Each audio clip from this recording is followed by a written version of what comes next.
First of all, happy to see you all, happy to be here, happy to be able to have you hear me, because I had a surgical mishap earlier in the year, and literally from February until 3 weeks ago, I had no voice. So this is, for me, very, very happy. I guess I'd start out telling you a little bit about myself. I started acting, well, my mother says I came tap dancing out of her womb. I started performing at the age of 5, singing, whether people wanted me to or not. If I was at a birthday party, I was going to entertain. Came up through high school, and we had a very, very progressive, especially theatrical department in my high school. This is the 1960s, early 70s.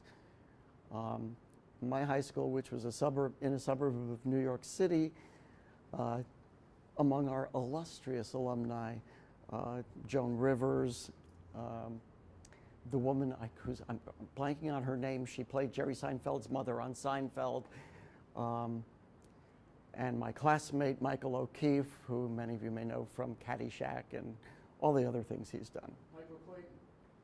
Michael Clayton. He was great in Michael Clayton. Yes, he was, but his Academy Award nominated film was The Great Santini, yes, which, interestingly enough, he lost to Tim Hutton, who was in the first film I was ever in. So what happened was, I thought I was this really incredibly talented person, because I'd been doing this my whole life. So by my senior year of high school, I hadn't even had a lead in a play. And we would do a fall drama or comedy and a musical in the spring. And then in between, we had what was called experimental theater, which is where students got to write, act, direct. Well, I thought it was time to show off what I could do. So I wrote, acted, and directed my own play. My co-star in that play was Michael O'Keefe. As a matter of fact, he got his first national commercial during rehearsals of that show. Then I went to Emerson College in Boston as an acting major. I stayed there 2 years and thought, I could save a lot of money by going back to New York, studying with some of the best teachers in the world at a fraction of the cost. And at that time, having a degree in theater or film meant nothing. Nobody cared. It was what you could do, what you could show them. That has since changed. They want to know where you went to school. They want to know, what you learn, what you do. It's a complete 380. So I started out as an actor. And because I came from an entertainment family, my mother was a best-selling novelist. My father was a film financier, producer, and theatrical attorney. They didn't want me becoming an actor. And they kept saying, find a fallback. You have to have a safety. This is not a safe business. So I chose stand-up comedy. Yeah, not one of the great ideas of my life. And I started working in the clubs in New York City, and this was around the same time as Jerry Seinfeld, and I didn't meet him, but Robin Williams before he went back west, and all the comedians from the 70s who were people who I used to perform with. However, they were far more secure at 3 o'clock in the morning getting heckled by 3 drunks, which was about what was left than I was. So I thought I'd go back to acting because it was much safer and much more fun. I'm a sports guy. I like team play. I started directing. I got hired to direct a play for a nonprofit company when I was 22. And I thought, oh, this is fun. I'll do this too. And I was taking an acting class a few years later, because you're supposed to continue your education throughout.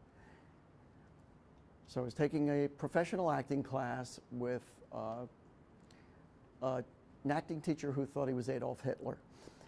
Not a good person to work with. He was so nasty that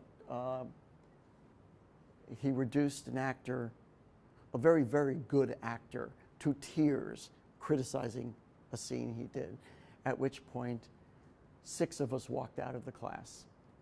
And we kind of formed our own class, and I somehow ended up being the teacher of that, which is how I started teaching.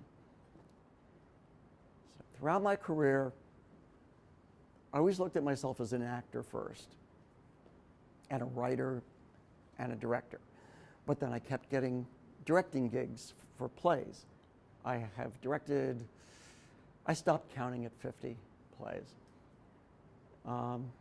And the acting even more. It's a really good thing when you're an actor to be able to take things off your resume. So it's a best of rather than having to find a way to fill it up to make it look interesting. Then I started working with some really incredible film directors. The first film I was ever in was called Daniel. It was directed by Sidney Lumet. Now, I don't know if you guys know who Sidney Lumet is, but he was a brilliant director. He started out in television in the 50s and became one of the most famous directors of the 70s into the 80s. Dog Day Afternoon with Al Pacino was one of his. This guy was a kind person. This guy was a knowledgeable person. I have never seen this before since. We had a day we were shooting 5 locations in and around New York City. Are any of you familiar with New York City? If you think Chicago is crowded, New York City, 10 times. We had a cast of principals of about 12, 13 people. And the first 2 setups of the day were us. The last 3, they added somewhere between 75 and 100 extras. Sidney Lumet did something I have never seen, I don't think I've seen before or since. He directed everybody. He directed the extras. He did, most films, you'll have a first AD doing the directing of the extras. Lumet directed everybody. We did 5 locations in and around New York City in one day.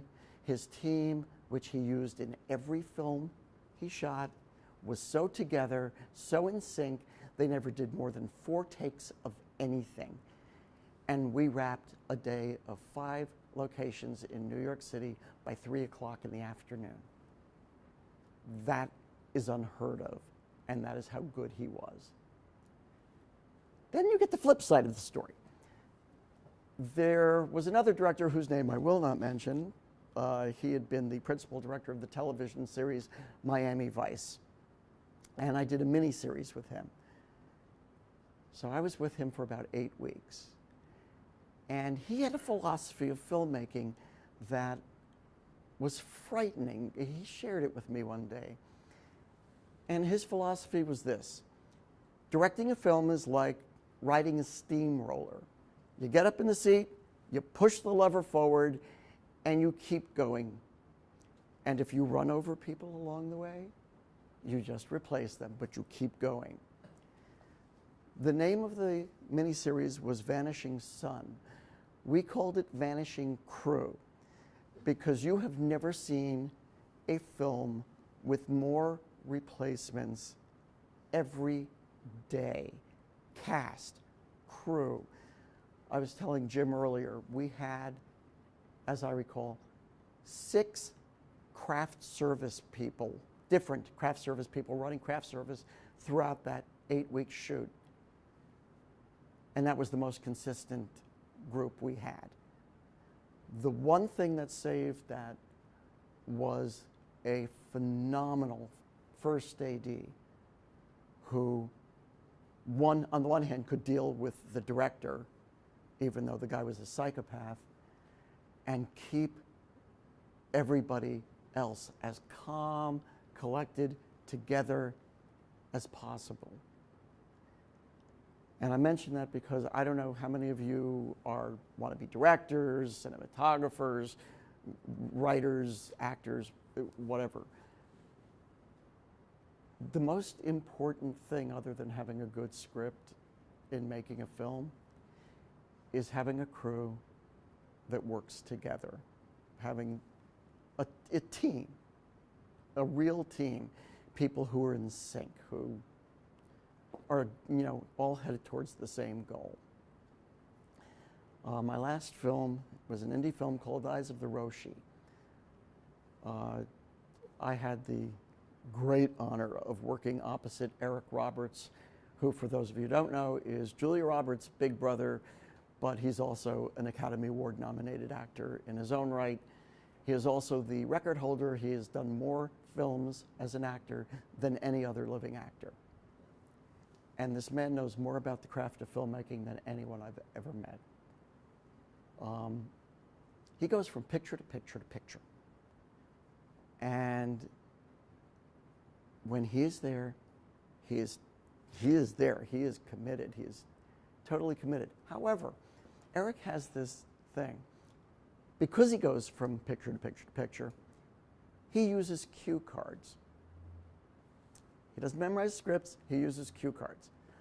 I have never in my life worked with an actor who used cue cards before.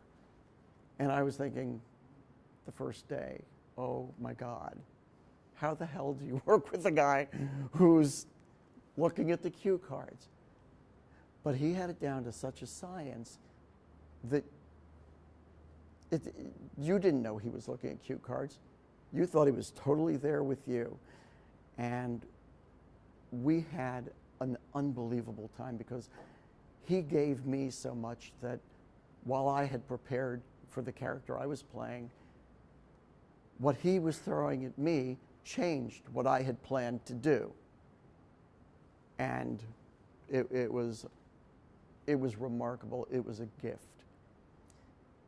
Downside of this, the director, who was also the principal writer of this film, first-time filmmaker, he was drunk about 3/4 of the picture. He was very intimidated by Eric. And Eric, as I said, who knows more about filmmaking than anybody I've ever seen, would say, get the lights here, get the camera this angle, because this guy was like, and rather than learn from him, this guy had the benefit on his first film of working with one of the greatest actors in the country, a guy who should be a director and could be if he wanted to be, he just doesn't want to be. He could have learned so much, but he was so intimidated by him that he resented him. And he would just basically turn his back on Eric. And so the scenes we did, Eric pretty much directed because he left. He was not a pleasant person to work with. I will tell you one of my favorite stories from that film because I wrote a blog about it, and it's called "You've Got One More Take, Motherfucker." I know this is a Catholic school, so I apologize, but I'd been on this film for 3 weeks, I believe, and it was my last day of shooting. I had a plane back to New York at about 6, 7 a.m. in the morning. And of course, the day's shooting is going on and on and on. The director, being the creative genius he thought he was, there was a guy on the crew. He was 30 years sober, but he was a real character. He was just an unbelievable character. So the director had a brilliant idea. He was going to write a scene for the two of us. And he did. And he just threw it in to that last day's shoot because it wasn't crowded enough. The problem is that the crew guy was scared to death. And the only way he could cope with it was by drinking. This guy had not taken a sip of alcohol in 30 years. And there he's between every take. So he's getting drunker and drunker. And we're doing this scene that we've just gotten that day. So he lines, and I'm trying to get the scene done the way it was written. And because it was impossible, I'm improvising the whole scene, basically doing the thing. And I'm going, this is not working, this is not working. And of course, this scene ended up where many scenes do, on the cutting room floor. Never used it. But the day went on, and we're shooting these scenes leading up to the penultimate, which is me getting my brains blown out at the end of the night, which was kind of fitting to the film we were doing. The director had a scene where I run out of a strip club where I had been and done a scene inside the club, and I run to my taxi cab across the parking lot and get in where the guy who was going to blow me away is hiding. So I did the scene, said, let's try that again. So back to one, everybody. We did it a second time. We did it a third time. On the third time, running across the parking lot, I pulled a hamstring in my right leg. But I'm an actor, I'm game, I'm gonna fight through. So we did it again. And I'm limping across the parking lot at this point. He says, let's take one more.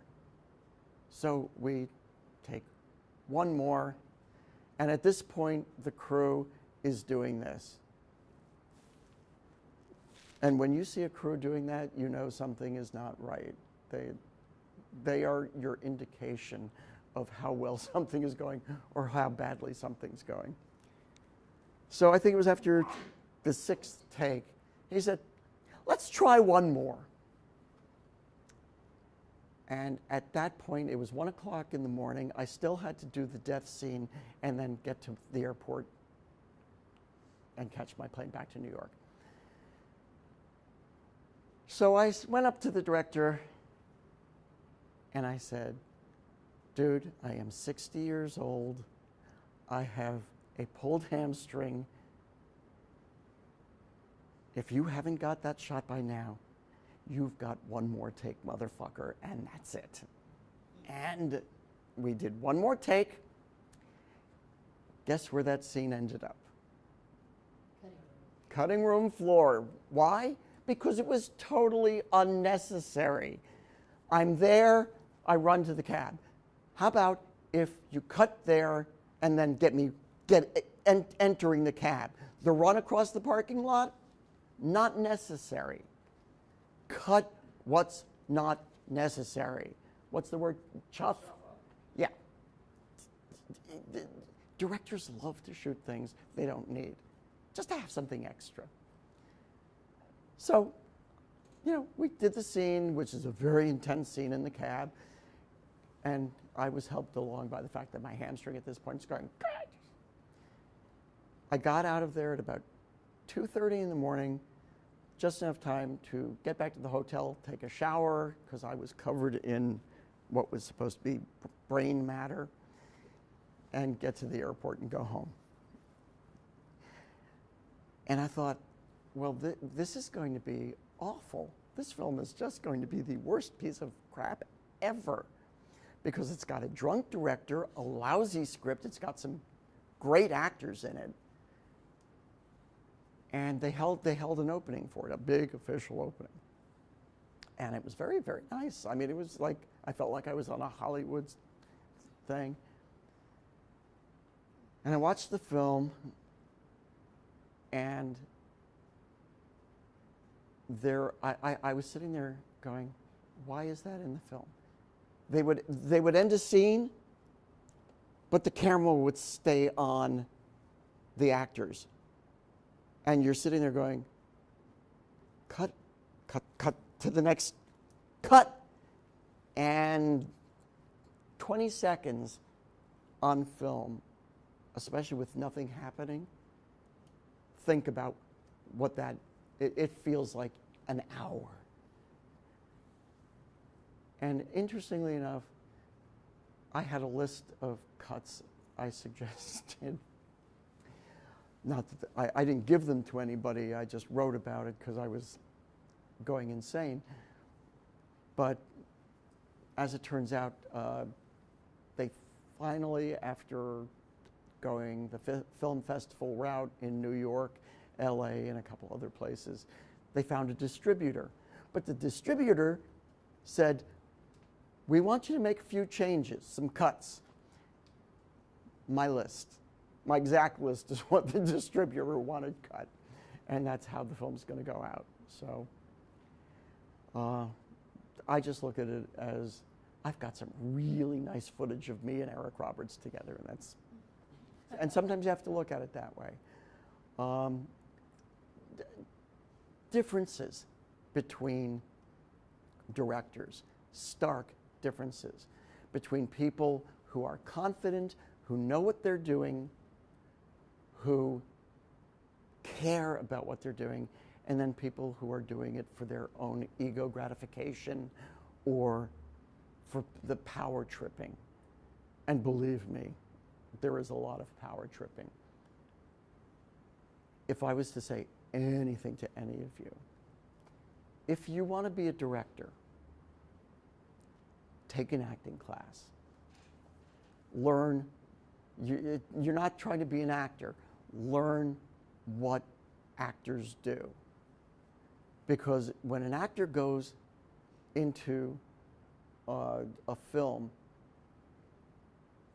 you never know, unless you know who you're working with, whether you're going to have a director who works with you or if you're going to have a director who hit your mark. Your mark's here, your mark's here, your mark's there. Those are your marks. I've been on films. That's all I got. Hit your mark. Nothing else. I know it's not a popular name to throw out now, but Woody Allen. Woody Allen, as a director, is an actor's director. What he will do is he will come over, put his arm around you, and say, so what do you think? How do you want to approach this? The reason he does this, and it works so well, so often, he casts every single role in his movies, down to the extras. He casts for him it's like a painting. Every piece of that painting, he puts together the look. And he casts people who he already knows are going to be right for the parts that he's casting them in. So he wants to know what they think, what they want to give. And once in a while he'll say, why don't you try this? And so working with him was an amazing experience. Unfortunately, I became well known for a good period of time for having my film work as an actor cut out of everything I ever did. I did three weeks on a film called Eddie with Whoopi Goldberg, which script-wise was a brilliant script. It was funny as hell. Unfortunately, the executive producer of that film was also its star, Whoopi Goldberg. And we had a phenomenal cast on that film. You would recognize every face in that film. But the problem was Whoopi was insecure at the time because it was her first feature starring role. You know, she'd been great in Ghost as a member of the cast, but she was the star of this one.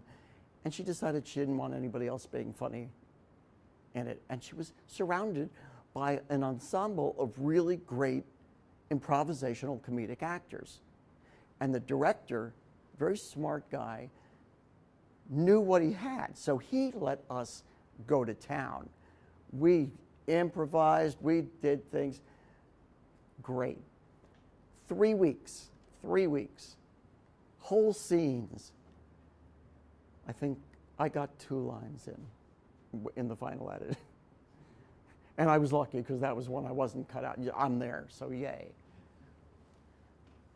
But the learning experience, it's all about the learning experience. It's learning how to work with other people.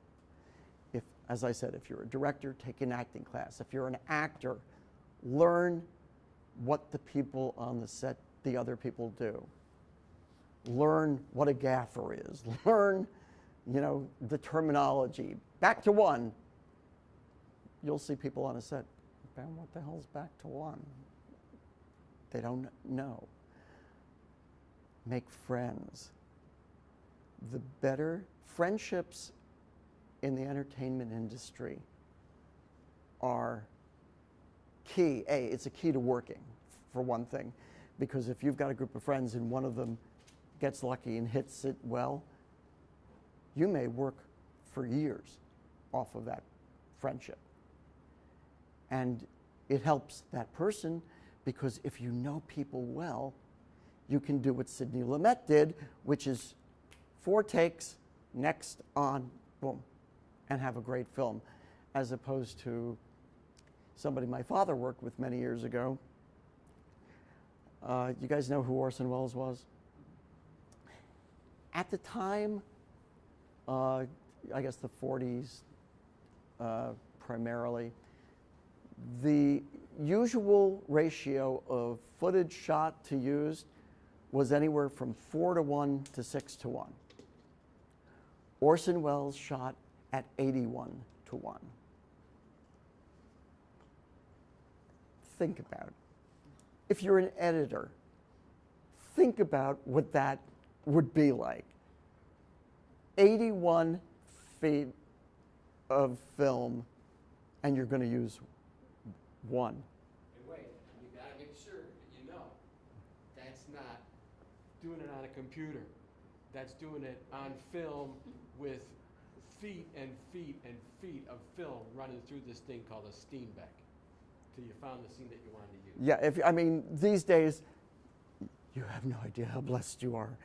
When we started, it was, God, it was frightening. And everything was on film. Now, look at the cameras. Every year, there is a development, there is a change, and what you may have paid $20,000 for last year is now worth about $150 because they've come out with something. Oh, 4K's here, whee! The most important thing is what you've got.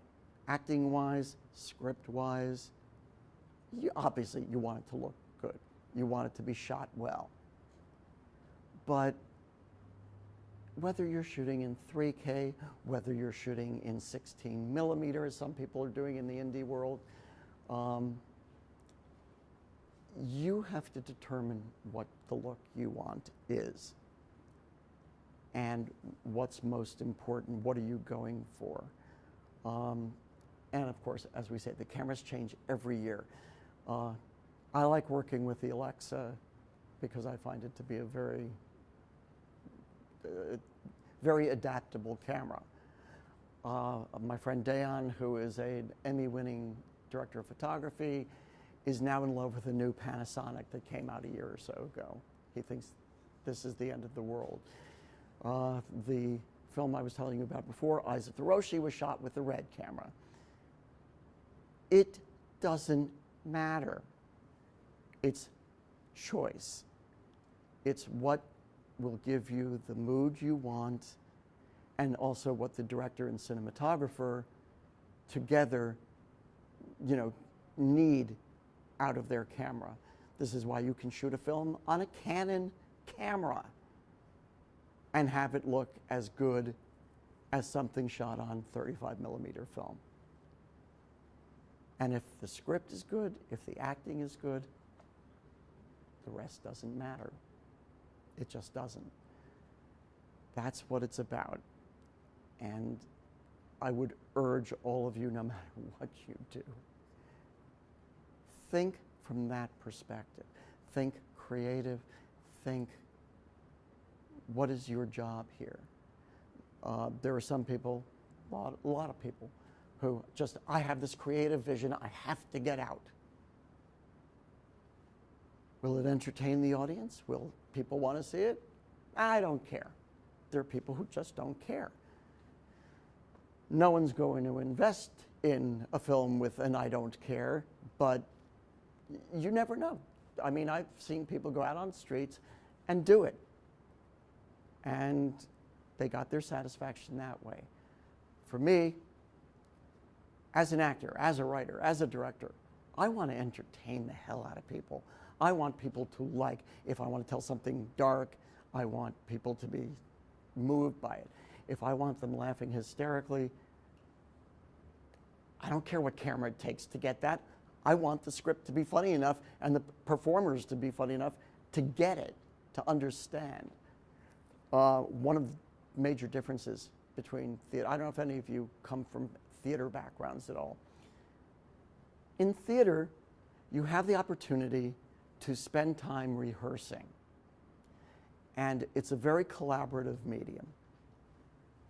I come out of theater, I always thought, I'm a stage actor. That was the thing.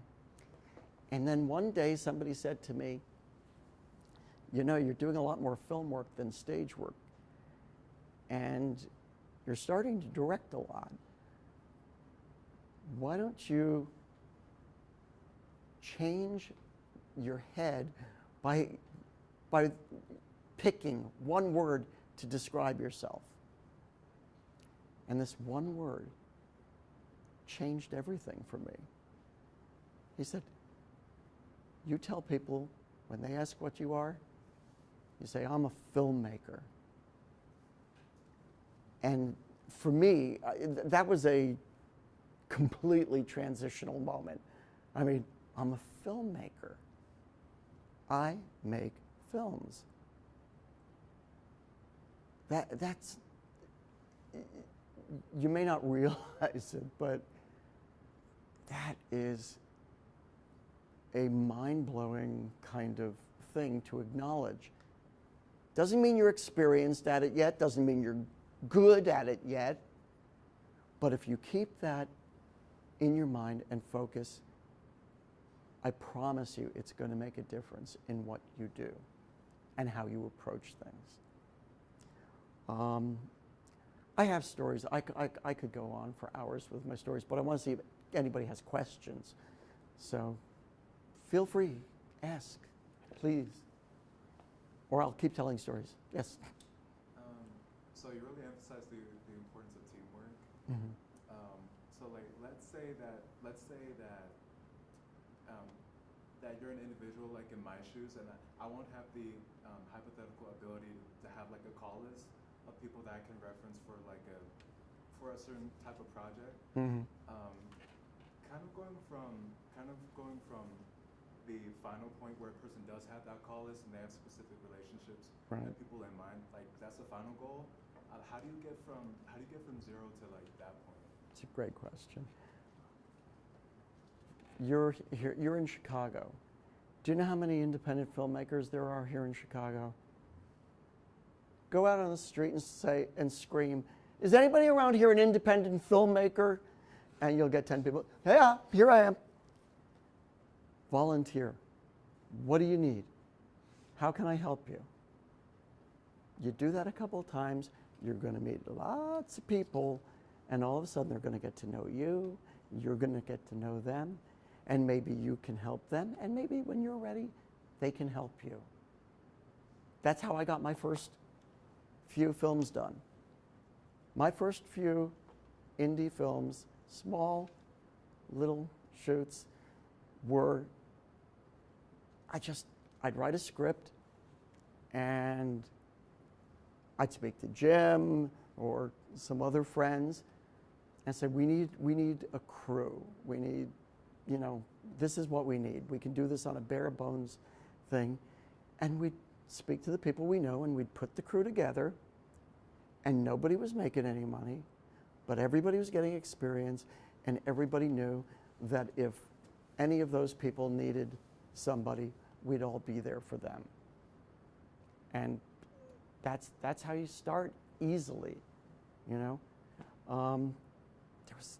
There was another point that brought up for me, but I've completely forgotten it, so I will hold off until it comes back. Anybody else? Come on. No? Yes, please. Between writing, acting, and directing, do you have a specific favorite, or is it one of those things where like there's different qualities to each of them that you? Another good question. It's what I'm doing at the moment, at any given time.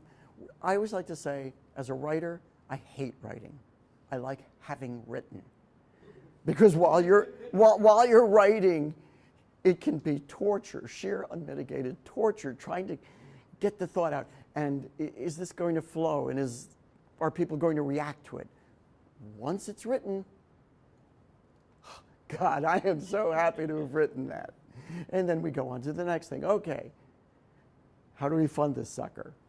I have a project I had been working on for 15 years, based on an article I read about a couple of producers in the New York Times Sunday Arts and Leisure section. Inspired this brilliant idea. So I brought in a friend of mine who is a writer-director I'd worked with, and I said, you want to write this film with me? Actually, it was going to be a TV pilot. And so we wrote two 30-minute episodes. And I actually got it into the hands of some really good people. I wrote a role specifically for Olympia Dukakis. I got her home address. I sent it to her. She called me up on a Sunday morning. I'm lying in bed and I hear this voice. Is Jonathan Marten there? Yeah, speaking. This is Olympia Dukakis. Yeah, right. No, this is Olympia. She got the script, she read it, and she wanted to do it. And I got a company that was going to put $1 million into funding the pilot, the half-hour pilot in the second episode. They went belly up a week before we were scheduled to shoot. So after pounding my head in the wall for a few days, I put the project away. And one day, I'm walking down a street. At the time, I was living in Chicago. My wife and I are discussing the project. And she says, you know, you've got all this material. We could turn it into a film. So I call my friend Joe, and I bring my wife in because she's a phenomenally talented writer as well as an actress. And we write the film script. And we get this sucker. We literally spent years working on this script. And we got it funded last year. And it's a comedy about the film industry, a satire called The Real Life. It had much more impact when I first wrote it because we were dealing with reels at the time. Now but the joke is still there. So we had it funded, and we're pumped, and we're looking. Okay, where do we want to shoot? We've hired one of the top casting directors in New York. We're really going for it. The comedy was about these two brothers who own a production company, who are insane, and the only people they drive more crazy than everybody in the world is themselves. It was based on a couple of real people. And shortly before we were supposed to go into production on that and casting, an article came out about this producer and all the women he had forced to sleep with him or done very bad things to, starting the Me Too movement. I don't think I need to mention any names. The backers said, your script is too close to, people are going to associate it with, and we lost our funding. 15 years.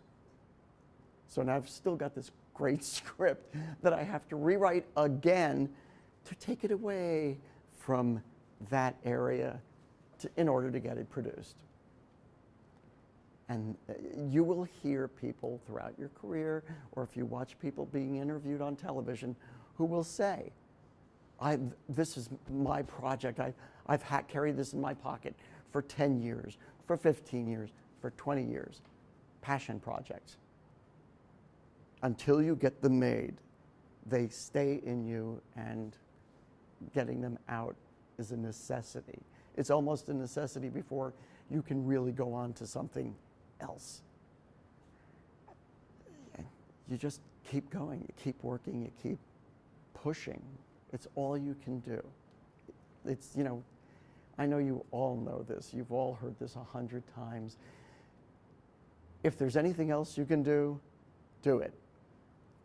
Because nothing is harder than this. And I don't care what you do. I don't care if you are a PA, if you are a grip. Finding the work and making a living off it is difficult. So you have to be committed beyond any reasonable doubt. And you have to be willing to go through tough times as well as, you know, the times when everything's working, everything feels. For me, it's really weird because when I started my career, I got cast back to back in 2 national tours of Broadway musicals. And so for a year, I was on the road doing Broadway work with Broadway talent around the country, being paid equity wages. And I'm in my early 20s, and oh man, my career is kicking. And I came home from the second tour and sat on my ass for about a year. I couldn't beg, borrow, steal a job. Then I found a casting director of a soap opera who loved me. She thought I was the most brilliant thing ever. So she was going to get me a role in this soap that she was the casting director for. She said, what I'm going to do is I'm going to start bringing you slowly. You'll be a bit player, you know, you'll be in the restaurant that's the local hangout, and every once in a while you go, hey, how you doing? Until they start to see who you are and do this. That went on for about 2 months, and she got fired. Ask how long I lasted after she got fired. About 5 minutes. So there was a nice gig that had put some money in my pocket, and thank God I saved a little of it, and it was gone. So you never know what your next gig's going to be, where it's going to come from. Again, all of you, look around the room, the people you work with, you study with, you have the start of a team. And if you all do different things, or things that, you know, can blend together, great. Or if one person needs something that is not really what you want to do, but you can do it, help them out. Because when you want them to come do the same for you, they will. That's how you really easily get started. And friendship. When Jim was working with my wife and there are editors, you know, Martin Scorsese being a perfect example. He's there for the editing of every piece of footage in his films.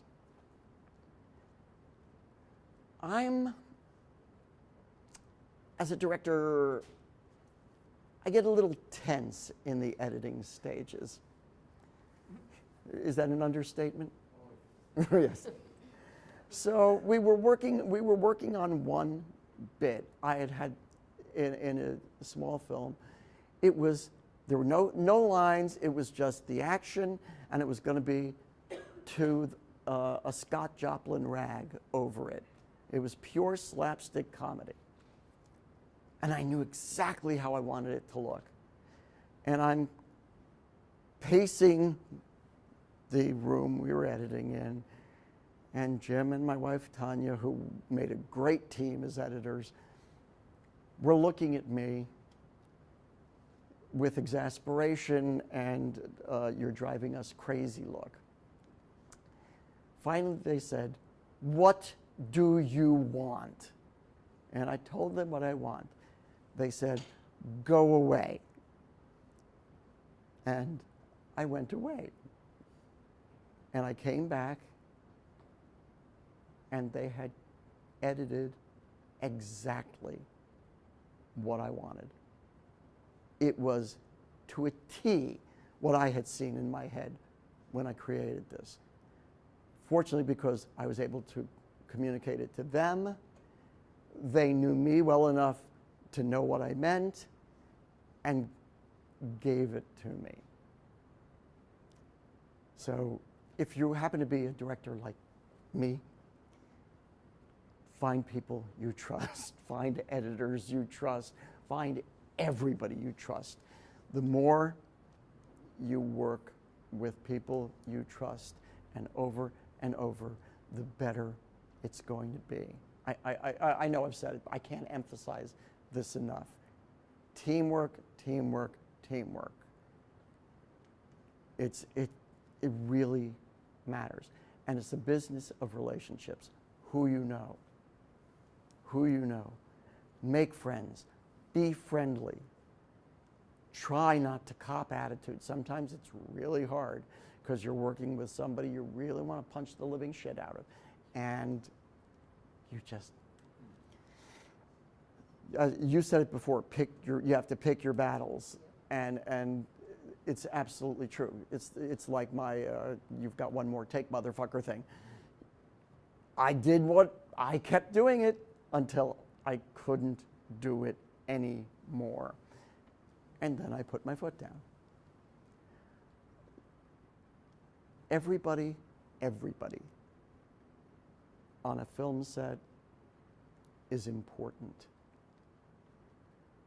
When I go on a film set, the first thing I do, well, actually, the first thing I do is I go find who the chef is and make friends. Because there's, you laugh, but the two most important things on a film set are food and craft service. Because if you have good craft service and you have good food, people are eating well, you can get away with so much crap because people feel more taken care of. After that, I go around and I meet everybody, the grips. If there's anybody on the set I don't know, I will know them before the end of the first day, and they will know me. And that is how you form relationships. That's how you make projects that work, because you are playing well with others. And I'm sorry if I'm harping on it, but it's really, really true. There's nothing more important. Always, I don't care what you do. I don't care if you are a PA. Treat everybody with respect. Everybody is contributing in some way. The first AD, if you've got a good first AD and you're directing, you have a right hand that is going to have your back and take care of you and help you in whatever you need. Toughest relationships, producers, executive producers. The producers on the set are usually part of the team, especially if you're working like a Hollywood project. The executive producers are the ones who are sent out from the studio to come stand over you and go, "This is costing us money. This is taking too much time." And there are tons of examples. One of my favorites, because I know that a lot of the people involved, is Caddyshack. Everybody knows, I know, Caddyshack. Everybody knows the lines to Caddyshack. Caddyshack was a joke when they were shooting it. It was a piece of crap because it was completely incoherent. The studio was going insane because they didn't know what was going on. The cast and crew were destroying this golf course in Florida that the people at the golf course didn't know was going to happen. Bill Murray didn't exist in it. They brought him in at the end and just said, go to town. Michael O'Keefe, who played Danny in the movie, they asked him before the movie, do you golf? Oh, hell yeah, I'm a great golfer. He's not a golf. He went out and took lessons for 2 weeks before he went down to the set. And out of this morass of crap came what's considered one of the funniest movies ever made. And the same can be said of Animal House. At the time, you know, they didn't know. We were talking earlier about Jaws. The reason Jaws is the success it is, the reason Jaws is as scary as it is because they had this really, really expensive mechanical shark they couldn't get to work. They couldn't, they literally spent millions of dollars trying to get this stupid shark to work. Bruce, they called him Bruce. So Steven Spielberg had to figure out how to make this movie scary without all the Bruce scenes, you know. And he came up with an idea. If you don't see it, but it's doing things, things are happening, that could be more scary than if you actually see it. And if you've seen it, I took my brother, who was 10 years old at the time, to see it. And my mother was like, don't take your brother to, I don't want him traumatized. He's like, I'm fine, I can do it. So I took my brother to see the film, and we're sitting there in the theater. And for those of you who know with the film or remember, the first scene is a girl swimming in the ocean at night and dark. And then she goes, this. And she just starts flopping around and back and forth. And I'm holding onto my seat, white-knuckled, freaking out. And my little 10-year-old brother is sitting next to me, and he's laughing hysterically. And I turn to him and I say, shut the fuck up! I will kill you. And he's just laughing there. And we got home, and my mother said, how did it go? And my brother said, ask him. He's the one who's traumatized. You couldn't get me near the ocean for years after that. Out of chaos, out of problems, you come up with the most creative ideas that will, you know, make magic. And it really is amazing. The reason I said earlier, by the way, if you want to be a director, take an acting class. Understand there are so many different techniques for working as an actor. And there are directors who don't have a clue about the acting process. You take an acting class so you understand what they're doing, so you can communicate with your actors if you're a director. If you're an actor and you don't know anything about what the people on the set do, find out. Find out what's a gaffer, what's a best boy, you know, what do they do? Learn. The more you learn about what the other people do, the more you'll be appreciated, and the more it will help you. And who knows, it can open up doors to areas you never thought you were going to go. I didn't know I was going to end up being a film director. If you told me that 40 years ago, I said, yeah, no. And now it's a passion, you know? I mean, I'll take a camera out on the street if I have to and start shooting just to stay involved. And whatever the changes in equipment, yeah, you want to you want to stay up to date, obviously, especially if you're technically oriented. You know, everybody has their favorites. I like the Sony, I like the Panasonic, I like the Red camera, I like the, and next week it'll change because that's how quickly it's changing. You know, Adobe Premiere. I loved Final Cut, but that Final Cut 10 is a pain in the ass. So, you know, there's always a learning curve. But it doesn't matter what job you have. There's always going to be changes and evolutions. So stick with those. Learn what those changes are. Because, again, I know.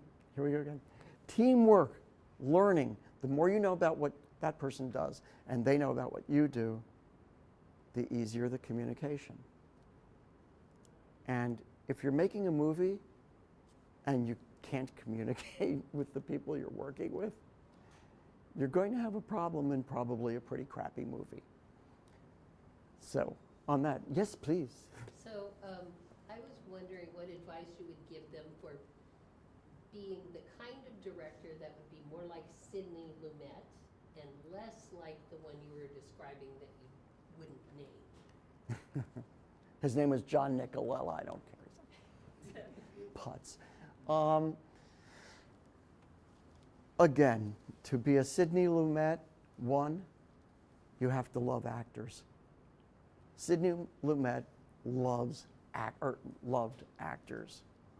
And there's still a bunch of directors around who love actors.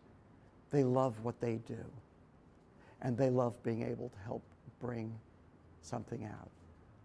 But they also love their crew. And again, working over and over with the same people, you find a rhythm. And you can get what you want, and you don't have to do take after take after take after take after take. Because if everybody knows what everybody else is doing and what's expected and what's needed, and the director is there as the general, for lack of better terminology, or maybe to be kinder, as the benevolent big brother, sister, it's going to come out better. It's just going to come out better. And also, one thing I would point out, the roles, sexual roles on films, you know, it's been a boys' club, always. You know, what was it? The script girl. Script girl, isn't that a nice term? Meaning you're going to cast a woman to do the job of continuity. Now you have a continuity director. Continuity director has no sexual terminology. It can be a guy, it can be a girl, it can be anybody. Women directors, look at the work being done by women directors now. Once the doors are open and they get a chance, oh, guess what? Here's something we never figured out before. Women are as talented as men, oftentimes more so. Who'd have thunk it? Minorities. The film industry, especially Hollywood, has a history on every level of overlooking minorities. And it doesn't matter whether you're black, Asian, you know, charcoal, whatever. That's just how it's been. One film, or maybe two films made in the last year have totally turned that around. Anybody guessing what I'm talking about? Which films? Black Panther 1. What's the other? There you go. Yeah. You know what they proved? They proved a white audience will go to a movie with a primarily black cast or black actors. What was it? I'm blanking on her name. The pretty redheaded actress who was cast to play a half Japanese, Yeah, Ghost in the Shell. yeah, and as a member of the Screen Actors Guild, these are discussions we have on a regular basis, because the members of the union are going, hey, what about us? If you're going to cast somebody who's Asian, how about using someone who's fucking Asian? Oh, what a thought. 10 years ago, it didn't dawn on anybody. It just didn't. 10 years ago, the biggest black films were the blaxploitation films of the 60s, the Foxy Brown and all that crap. Those were the most money-making films that have been turned out by black directors and writers.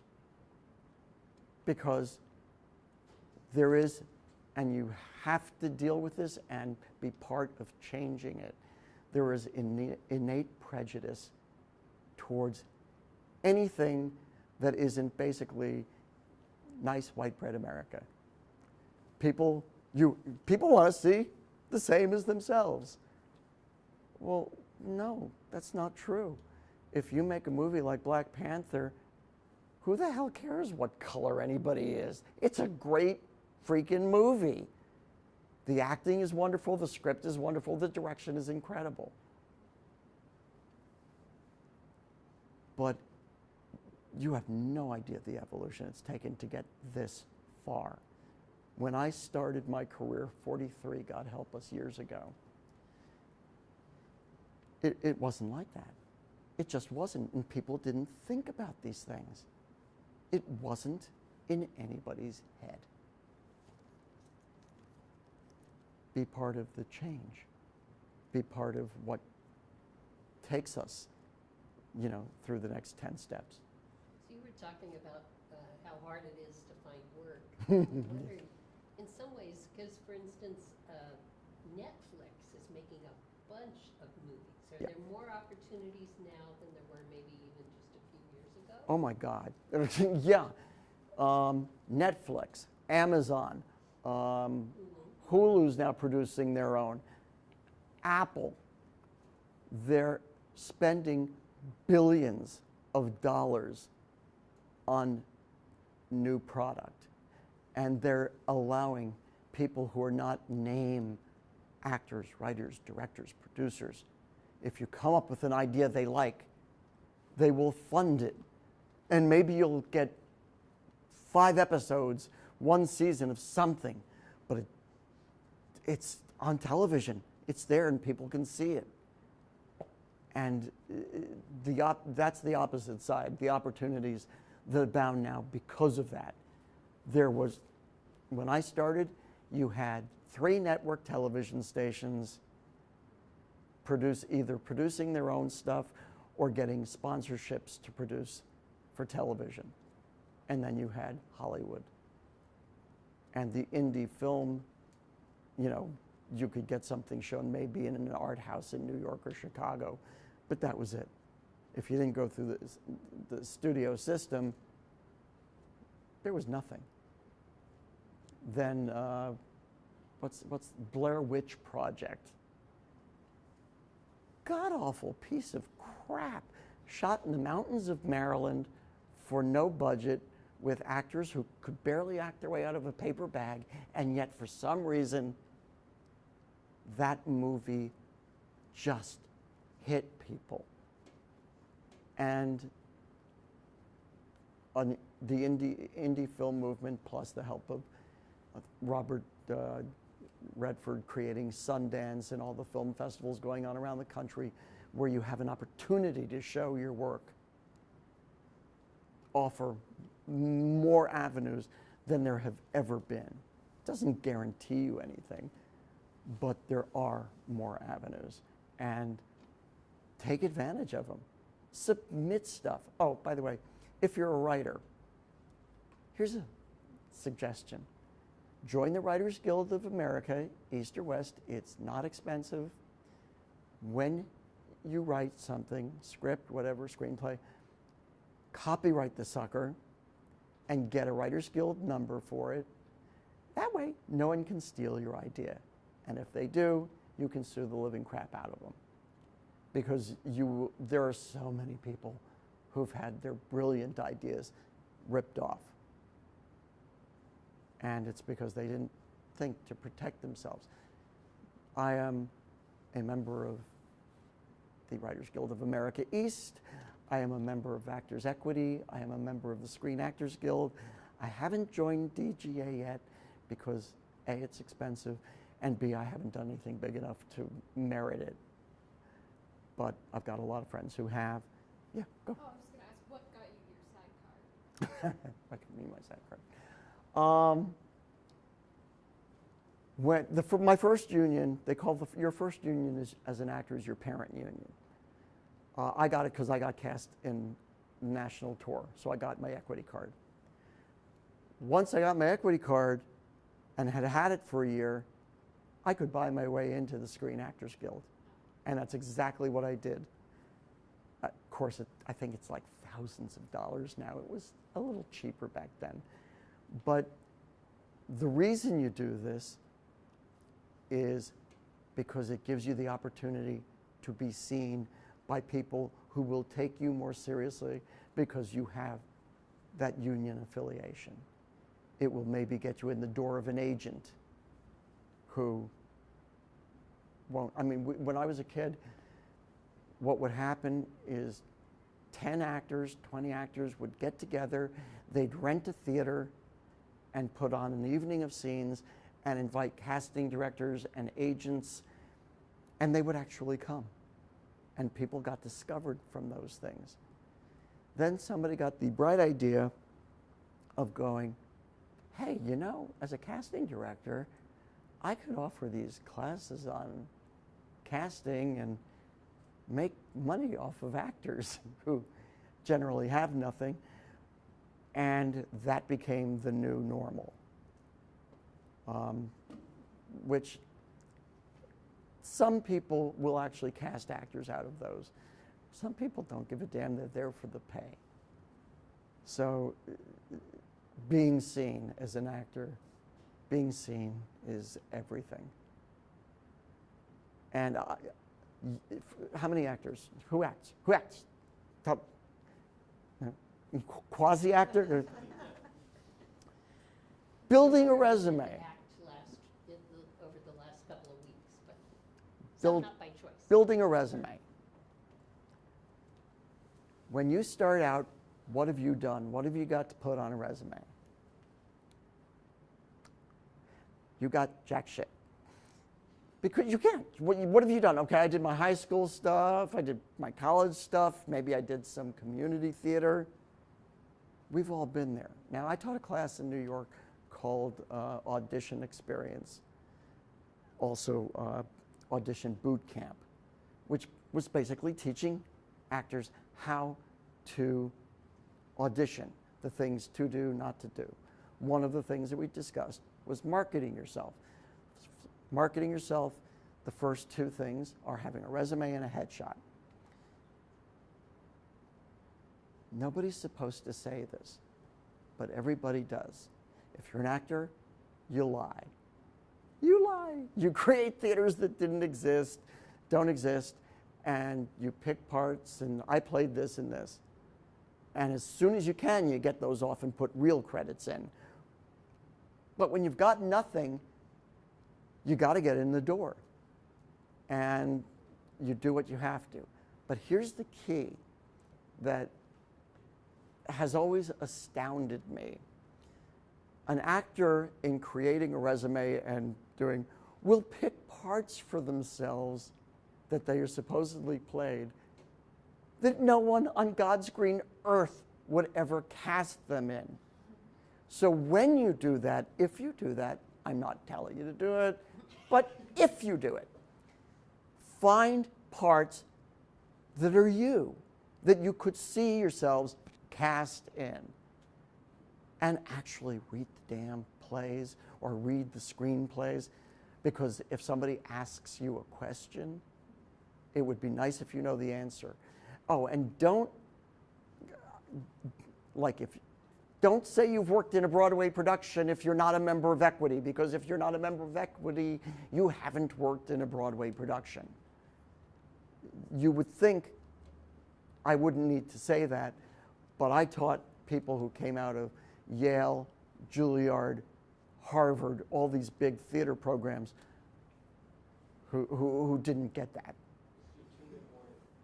It's my 2-minute warning?